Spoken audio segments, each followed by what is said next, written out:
All right, nerds. Hello, nerds. Nerds for humanity.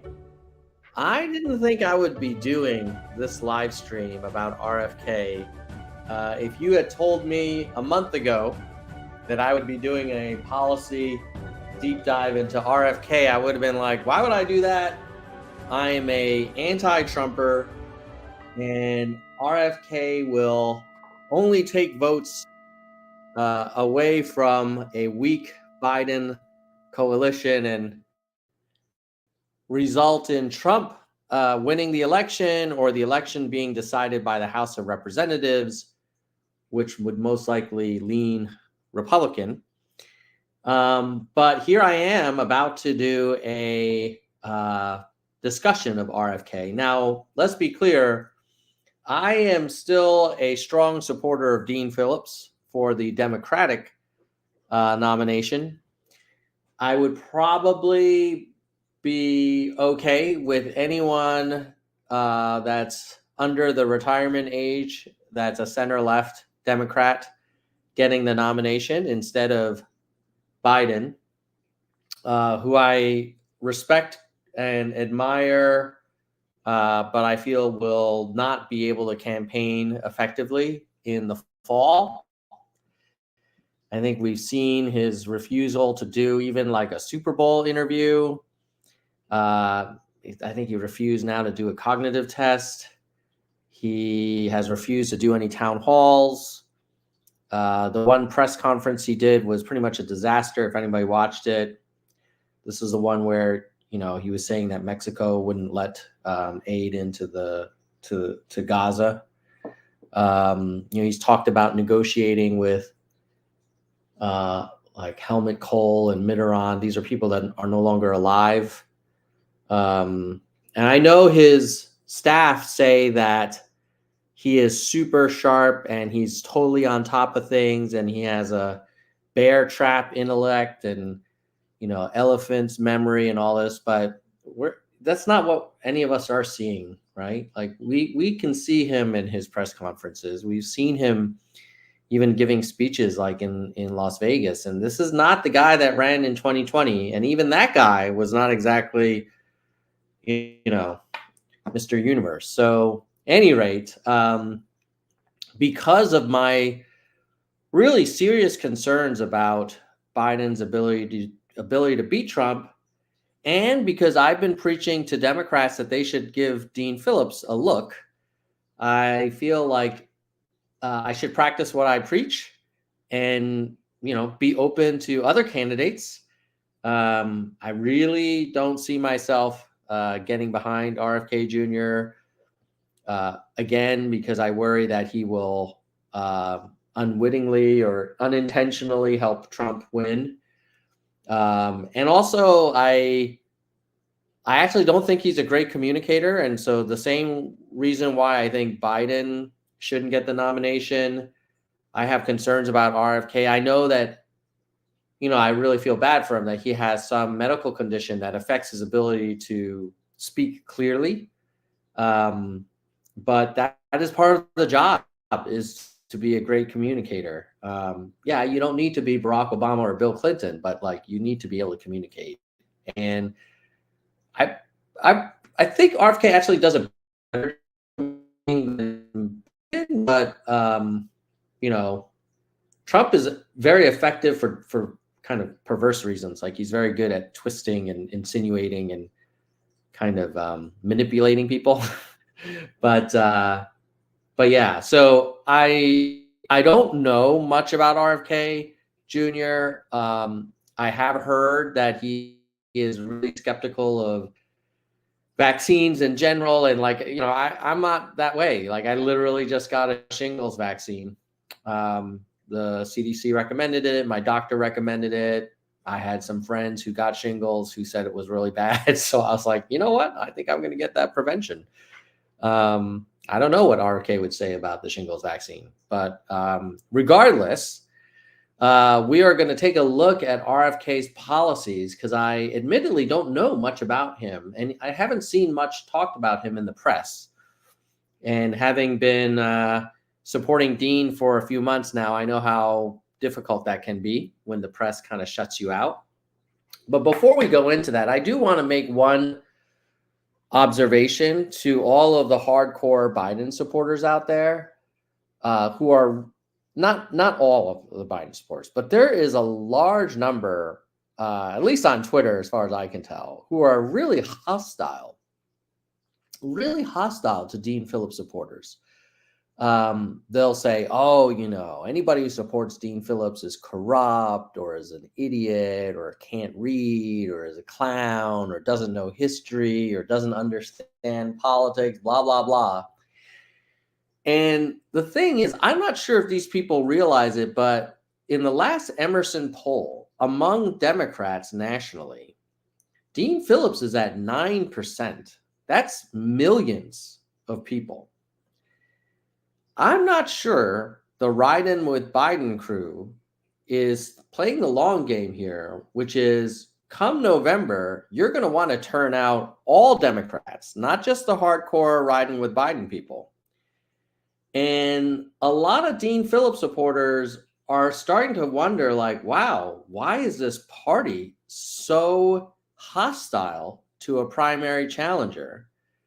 Now, if I were to put on my sort of assume positive intent hat, I would say, well, look, they're really worried that their guy's going to lose. They definitely don't want Trump. And I, too, do not want Trump. So they're feeling like if you advocate for Dean, you're weakening their guy.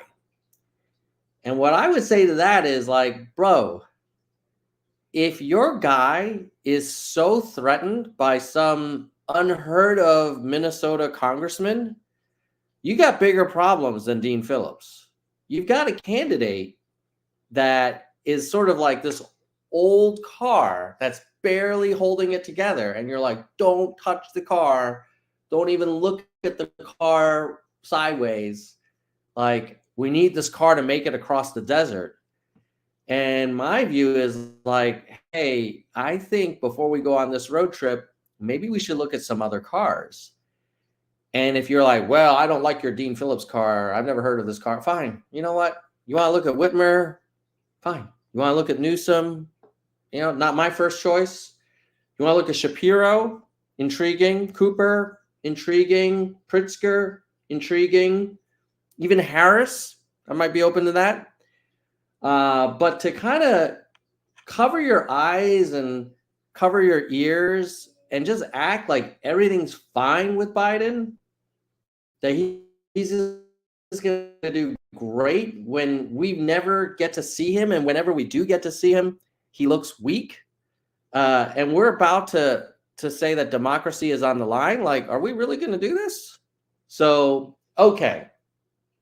That's enough of me venting about how I am so disappointed in the Democratic Party for saying they're pro-democracy and then just being so ornery and so triggered when anyone dares primary the president, knowing that this man is going to be 86 years old by the end of his second term. And there will be crises that we can't anticipate that are going to happen on the next president's watch.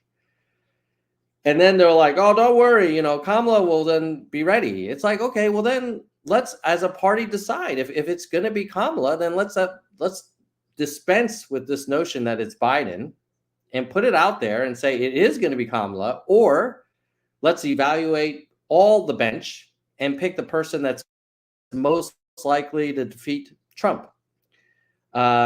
Anyway, okay, so now I've vented enough. Let's look at this guy, RFK Jr. I've literally never been to his website, so this is like, and now I have heard RFK interviewed on the All In podcast, and I've seen some stuff of him on YouTube. So I know he's big on vaccine research. That wouldn't be a reason I would vote for him. In fact, it's a concern I have. Like, what, are we gonna basically turn ourselves into a place where, all these diseases that we have under control are now not under control? But regardless, like, you can't vote for a candidate on one issue. Like I don't agree with Phillips on every single thing. So maybe, let's look at RFK. First of all, great picture. This is a good picture. Like, dude looks like he's got some energy left. He's actually, I think, 71. So he's no spring chicken, but relative to Biden, he seems a little bit more kind of still has some gas in the tank. Now, if we go to his policy section, okay, it doesn't it breaks it down into a variety of specifics. So let's start with the economy. We won't go through all of them, but let's go through some. And then I'm also going to see what's going on in the chat that I can highlight as well. Sally is saying that he's 70. Okay. Yeah, that's young. I mean, Biden is 81. And Trump is 77. He's turning 78 in a few months. So, yeah, I guess Kennedy would be the youngest of all the candidates, which is, I mean, just crazy. Anyway, I will say one last thing about the Democratic Party. I don't want to be hating on the Democratic Party this whole stream. But if you guys insist on sticking with Biden, despite all of these things that we've seen, the Hur report, the Hur press conference, the denial of the Super Bowl interview, the denial of any town halls, half as many press conferences as any other modern president since, I think, Herbert Walker Bush. We know what happened to him. The misremembering of key political figures, key dates.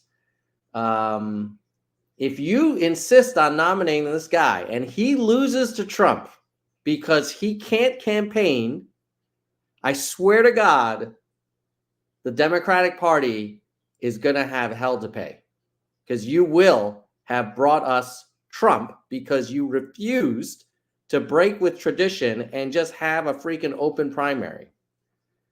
Some of you are going to be like, oh, Dean Phillips is no good. Okay, yeah, fine.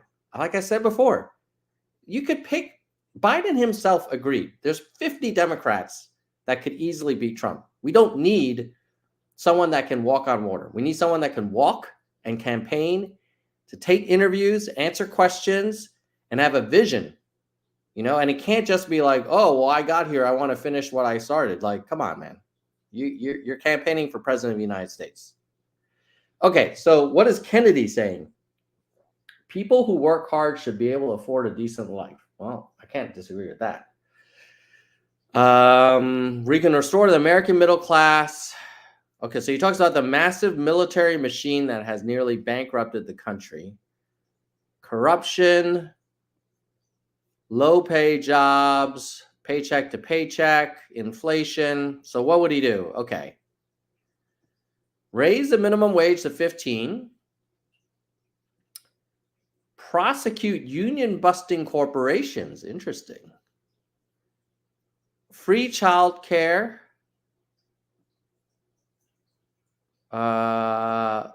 Make home ownership more affordable.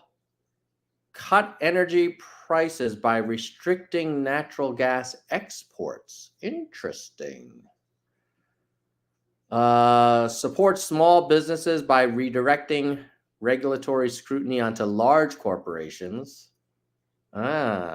Secure the border, bring illegal immigration to a halt. Trade deals. Okay. Oh, reverse the chronic disease epidemic. I buy that. Yeah. So I think on economic policy, when I'm reading this, it kind of comes across to me as pretty much a very Democratic Party friendly platform. I guess Maybe that's why he was running in the Democratic primary initially. What does he want to do about the environment? Shift agricultural subsidies to encourage regenerative practices, incentivize transition to zero waste cycles and clean sources, protect wildlands, restore U.S.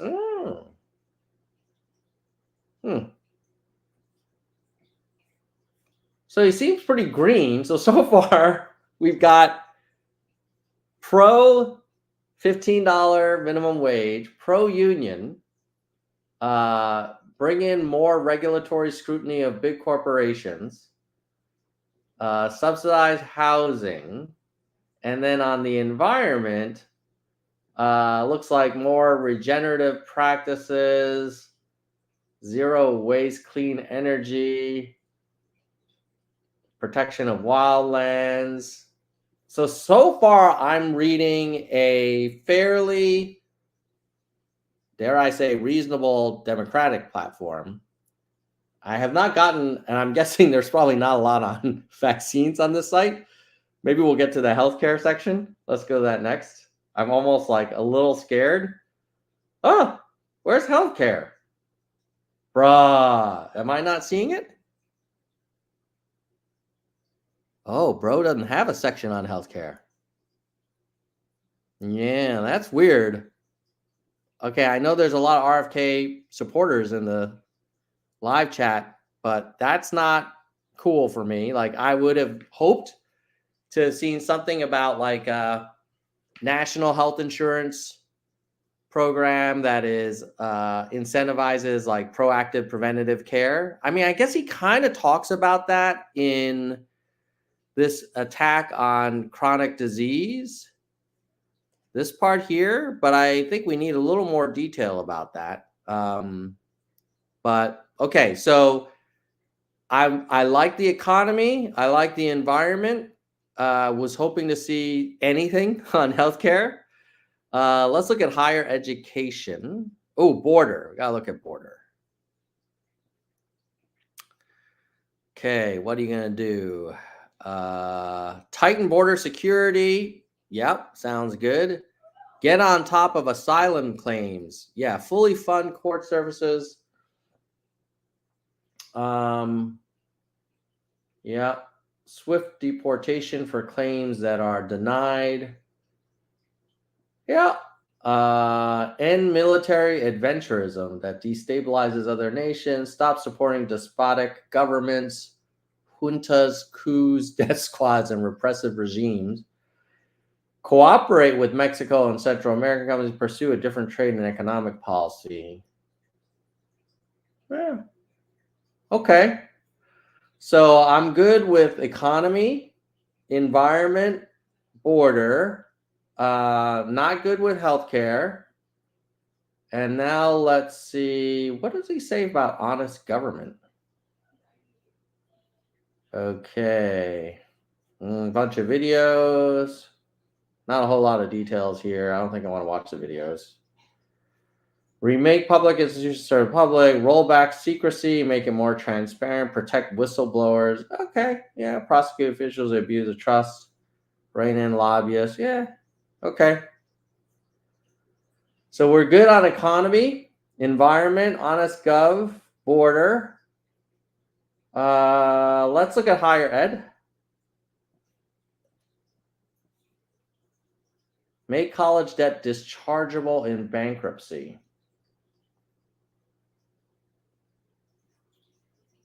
Inescapable and sentencing to a lifetime of debt servitude. Allow refinancing, abolish interest on student loans, make schools rather than loan institutions responsible. This is an interesting one. Because like my thing about, and I wasn't a big fan of student loan forgiveness under Biden, because I kind of felt like, hey, doesn't that penalize the people who did pay back their student loans? And what about the people who ran the numbers and decided not to go to college because they didn't think they could pay it back? Like, why should the ones that have taken on a lot of debt get forgiveness. Like if you want to give money to people who are younger and earlier in their careers, like maybe do it across the board. Or I guess in this case, what Kennedy is saying is, hey, if a person defaults, the colleges should be on the hook.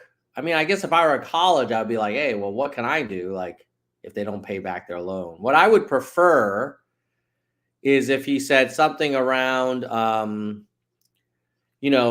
restricting federal subsidized loans to colleges that show that they're able to employ their graduates or get their graduates employed, versus just kind of like diploma mills at, like Trump University or whatever. Sorry for all the pro-Trumpers there. Had to throw that reference in there. Okay, so he's got some ideas here about Title IV funding for 2- and 4-year program access, elevate the trades, totally agree with that. Domestic Peace Corps. So yeah, higher education, he's all right. I don't think he's proposing anything that really reins in the crazy inflation rate with higher ed. Like to me, if I would love it for a candidate to say, hey, if your tuition goes up higher than the rate of inflation, like maybe you are not going to be eligible for the same amount of subsidized loans for your students. Or if a certain percentage of your students are unable to find employment after attending your institution, that maybe we shouldn't keep subsidizing people to go there. But yeah, these are RFK's policies. I would say on higher ed, he's kind of like so. Let's see, in my opinion. I think the last thing I'll look at is housing. All right. Tax-free government-backed mortgage bonds. I wouldn't mind a 3% mortgage. Bring derelict land and buildings back online. Yeah, vacant lots. Zoning changes. Yeah. Tax code changes can make corporate investments in single-family homes uneconomic. Okay. Yeah, he's got some ideas there.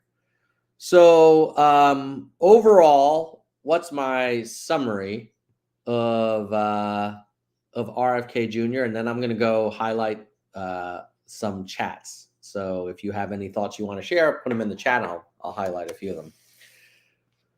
First of all, I kind of wish he were still in the Democratic primary. I wonder if he would have done decent in South Carolina for sure, maybe Michigan.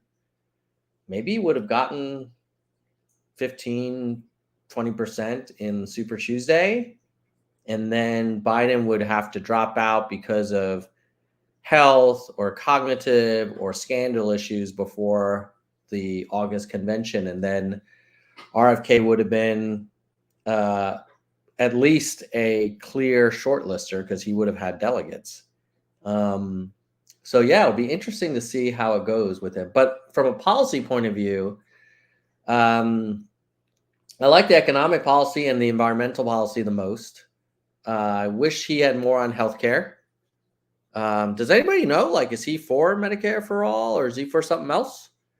And then the other thing we didn't do is we didn't do a bio of RFK. Like, what's his background, his education, what has he done? But before we get to that, let me call out some chats, and then we'll also do a shout out for some of our members. And if you're enjoying this live stream and you want to support the channel, do me a solid and give it a like, comment below if you're watching on replay what you like or don't like about RFK, and share this stream with your friends and your other social followers.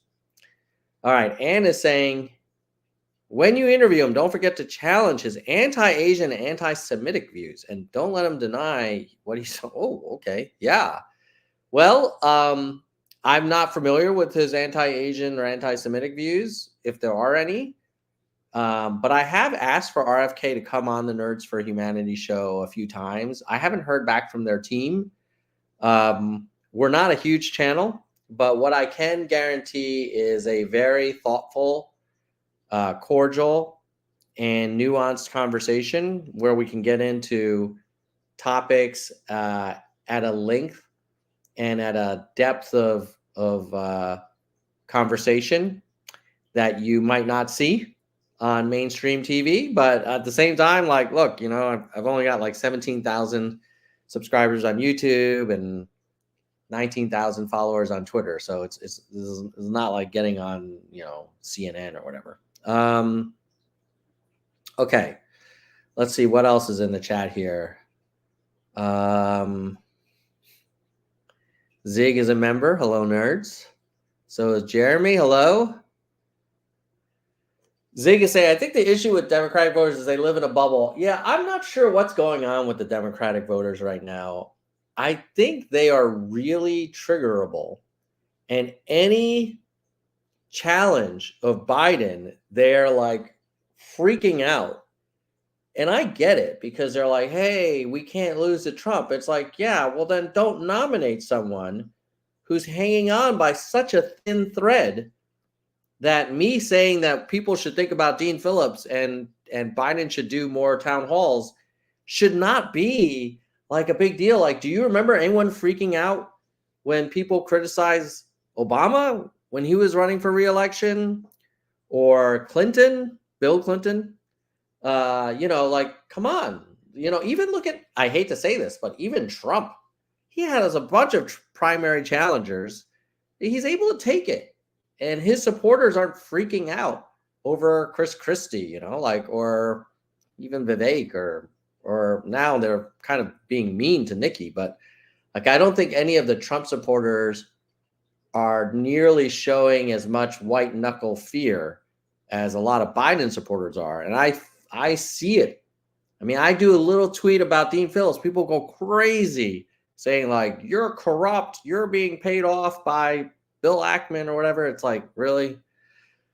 Could it be? Could it be that someone doesn't have your opinion and they're not corrupt? And could it be that you're so invested in the Biden train that you're unable to see that this train is about to go off a cliff? Anyway, let me keep going here. Zig PC is saying, I have several issues with RFK outside of his positions regarding vax. Independent champion running on voter reform as a front and center policy position. I categorically cannot vote for someone who champions only needing 34% to win. That's a problem, not a loophole you should exploit. So I do fear that if RFK Jr. deprives Trump and Biden of getting 270 electoral votes, my understanding is that the House of Representatives that is elected in that same election picks the next president. And I don't see any universe where a heavily partisan House of Representatives is going to give it to RFK Jr. Like, even if he had more electoral votes than Trump and Biden, let's just say the House becomes like leaning right again and it's more Republicans, wouldn't they just all pick their guy? So like, what is the path for RFK to win? I actually think RFK might have had a better chance if he stayed in the Democratic primary, waited for Biden to implode before the August convention, and then claimed the nomination. Although maybe RFK was like, they'll never give it to me. They'll give it to, Harris or Newsom. I don't know. I could see that argument. Mad Gamer Master, would you take RFK over Biden?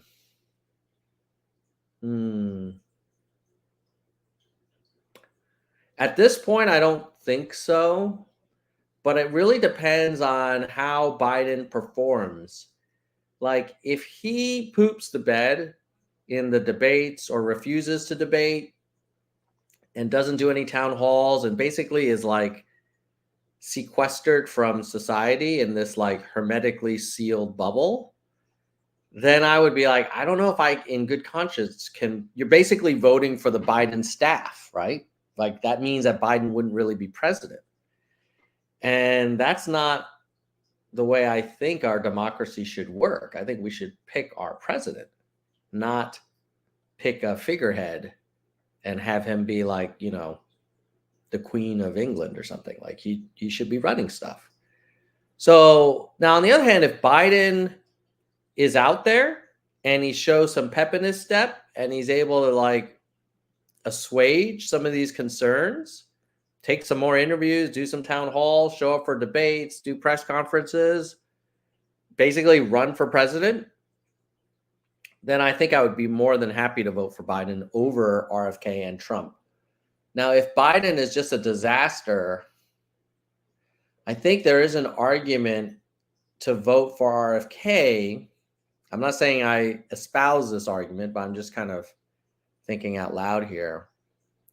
You could say, well, you know what? I am so disappointed in this two-party duopoly that I'm going to vote for RFK to basically send a very clear message to the Democratic Party that they need to do fundamental reform, that voters are not just going to take who the DNC kind of hands down to be the nominee, and that we want competitive primaries. Yes, even if you're an incumbent, open primaries, ranked choice voting, these kinds of things. And also like move on to the next generation. So my intuition is that if Biden can show like minimum competency and he is the nominee, then I'll definitely vote for him. If the Democratic Party picks Whitmer or Shapiro or Pritzker or Booker, then I would be a very enthusiastic supporter and probably donor. And then if they picked Harris, not my first choice, but given how bad Biden is looking, like I might actually prefer Harris over Biden even. So, there's a risk with Harris that she didn't really run a campaign last time. I think she dropped out before Iowa. But probably better than Biden. Okay. Zig is saying we should have embraced democracy. Yeah. It's a great irony for the party that's saying democracy is on the line. Like they didn't really encourage competition. Which reminds me, I really hope Jill and Joe have a come to Jesus soon. And maybe they just say, you know what? You've done a great job, Joe. You've accomplished more in one term than a lot of presidents have done in two. You've got a lot on your plate with Gaza, Iran, Israel, Ukraine, Russia, inflation, healthcare reform, whatever this Russian nuclear thing in space is. Like, why don't you focus on finishing your first term strong, and then let someone else run for 2025 through 2029 and pass the torch before the convention. I think a lot of people would totally understand, respect, and frankly be relieved if Biden did that. But I guess it's up to Biden and Joe and Jill. Okay.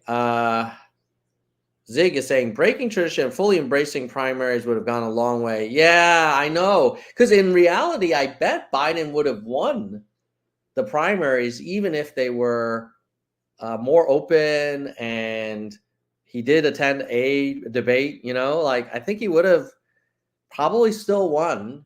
And then the rest of us would have been like, well, we had our shot, the Dean people, the Marianne people, anybody else, like they'd be like, well, we had our shot. At least like we competed and, Biden got more delegates fair and square. But I don't think anybody can say that because, also the press has been like, the facts are the facts. Like MSNBC didn't have Dean Phillips on for 4 months. What's that about? And then the first question is like, why doesn't anybody know about you? It's like, well, it's funny you should ask that. All right. Jeremy says, oh, you're I do dig. I dig the economics and I dig the housing and environment, and I'm curious about the healthcare. If anybody in the chat knows what his position on the healthcare is, let me know. Let's see. Joker is saying, yeah, college sports is a bit of a crazy racket. Not just D1, but even D3, where recruited athletes make up usually a very high percentage of the student body. So a lot of people are focused on affirmative action. And I know that's a very tough topic and a lot of people have different views on it. But I don't think they realize that there is also affirmative action for athletes, like the lacrosse team, the soccer team, football team. And a lot of folks that play on those teams would not have gotten in purely on their academic merits. And how do we feel about that? And we're not talking about like Oregon and Alabama. We're talking about, some really selective academic institutions who carve out a lot of spots for recruited athletes. So yeah, that's a pet peeve of mine. I'm biased in that I'm very unathletic. So, so I don't think me or my children will benefit from those special considerations for recruited athletes. Maybe the kids will. Yeah, Democrats shot themselves in the foot by not embracing primaries. I don't know if he asked Yang to be his VP, but I don't know if that would make me more or less likely to support RFK, because ultimately we'd still have this issue of, hey, if you can't get to 270 and you just send it to the House, won't the House is just going to give it back to either one of the two parties, right? They're not going to give it to RFK. Thomas is saying that he only votes for non-duopoly. What did I think of the RFK Super Bowl ad? It went on, and I was in a conversation during the time it got on. So I think what I'll do is let me play it, and we'll watch it together. RFK Jr. commercial. All right, I think it is. Oh, there's a lot of them. A lot of different versions here. Hopefully I'll pick the right one. We're going to present. Doot. Do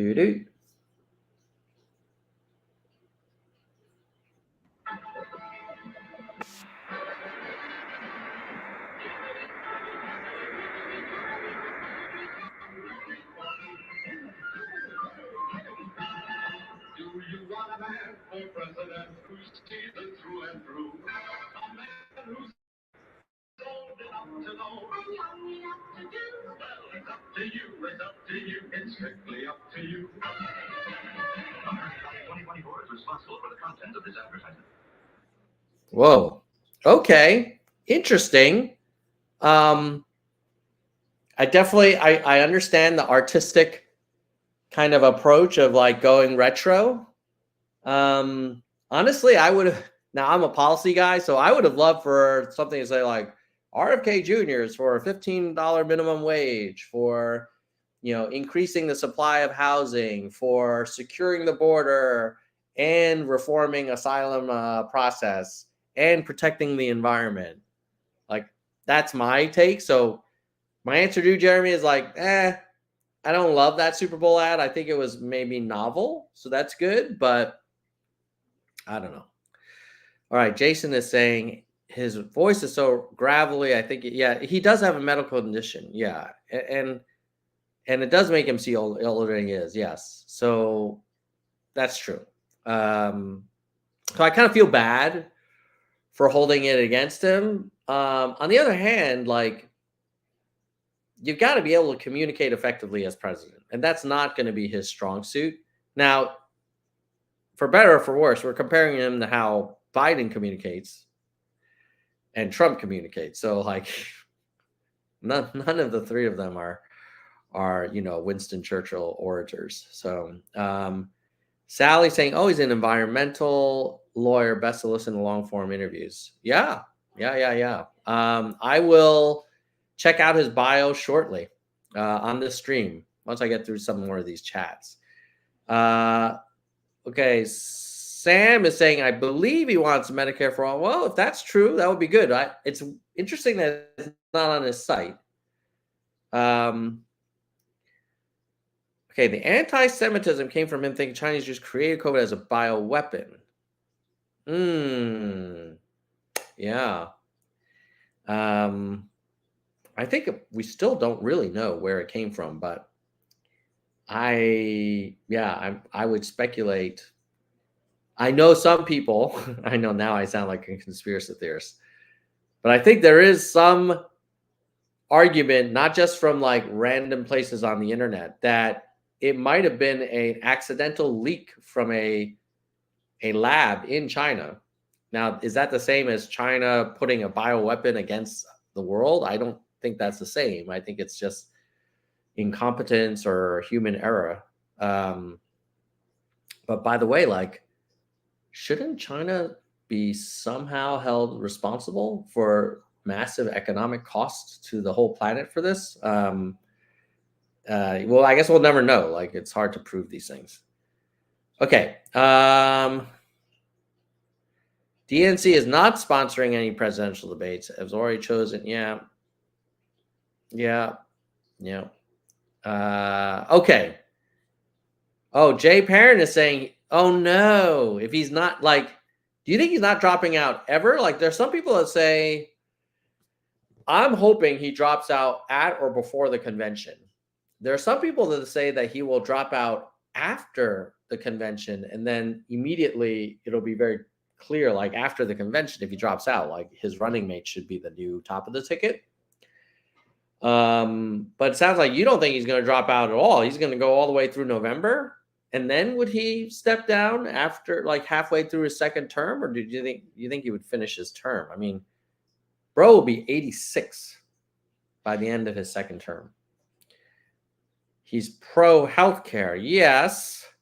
Does that mean national health insurance? Does it mean everybody's on their own, buy your own private insurance? Or that's the thing I don't know. But I personally would like more value-based care and a public option. Sid is saying he also believes RFK is for Medicare for all public option. Well, my feedback to the RFK Jr. team, if you somehow get this, a link to the stream, is put some more information about your healthcare plan on the website, because healthcare is probably one of the top issues. There's like border, inflation, healthcare. Those are probably like the three biggies. I'm curious. Oh, what is his position on foreign policy? I guess he's against. Sounds like he's against a lot of military interventions, which I can't blame him for. Okay, let's thank the channel members for a brief moment, and then we'll come back and go into RFK's bio, and then we'll wrap it up. Okay, who makes this content possible? It's the people who clicked on the join link on YouTube. And what that does is it helps basically cover some of the operating costs. Doesn't quite cover it, but it comes pretty damn close. And because of that, we keep kind of making content. So who's our biggest supporter? Soldier One. Soldier One is our biggest supporter. He is a senior vice president. Thank you, Soldier One. Next level is VP. That's Kristen Slevin and Bike. Kristen's about to hit, she's at 49 months of support for this content. Wow, amazing. Can't believe we've been doing it for over 4 years now. Crazy. Then hardcore, you've got Gene, David, DK, Jackalego, Mr. History, Mona, Vaughn, Yang, Dean, Galessa, Jay Perrin, Dana, Jason, Daniel, Mickey, Yoda, and Unkiyu. And then entry level is only $1.99 a month. I'm going to scroll and you can see all of these great names, and these are listed in order of length of support. Hold on one second. There we go. More here. So look at all you awesome Verified nerds. Yes, sir. All right. So thank you to all of you. And now let's get into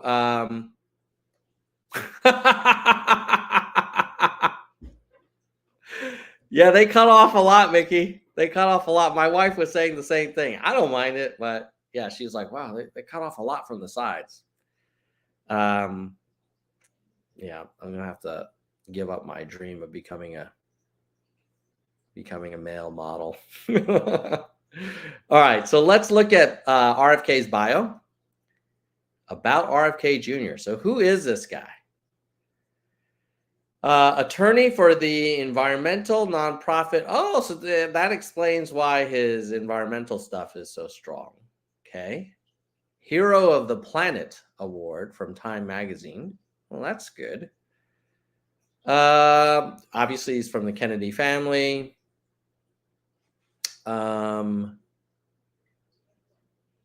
Sued municipalities, forced compliance with Clean Water Act. Won against General Electric for toxic runoff.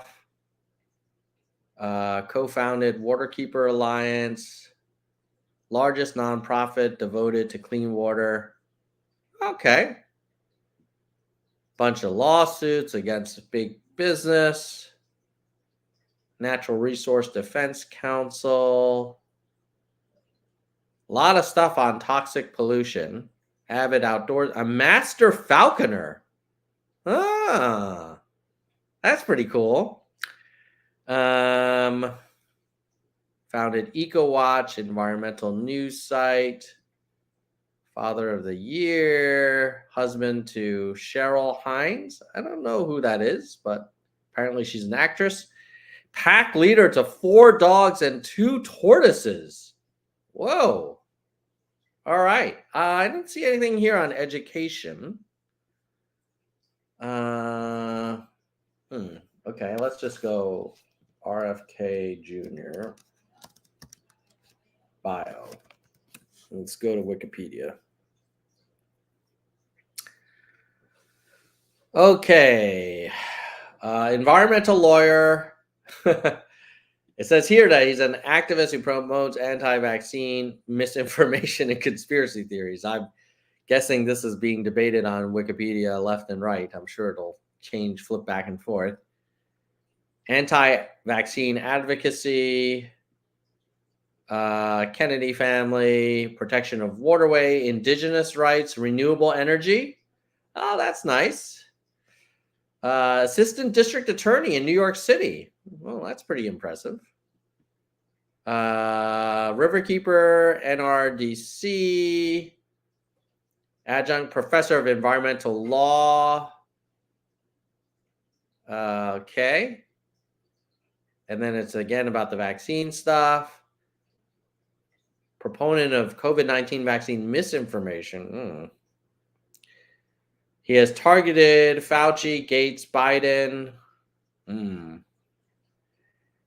Born at Georgetown. Grew up in Virginia and Cape Cod.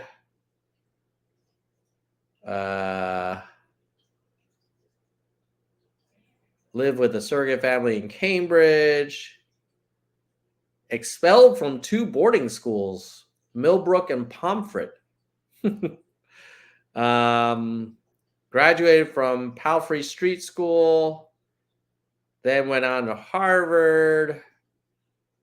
Then LSE. And then a JD from UVA. All right. Bro's got some bona fides on the higher ed side. Although it is interesting that you can get expelled from 2 boarding schools and still go to Harvard.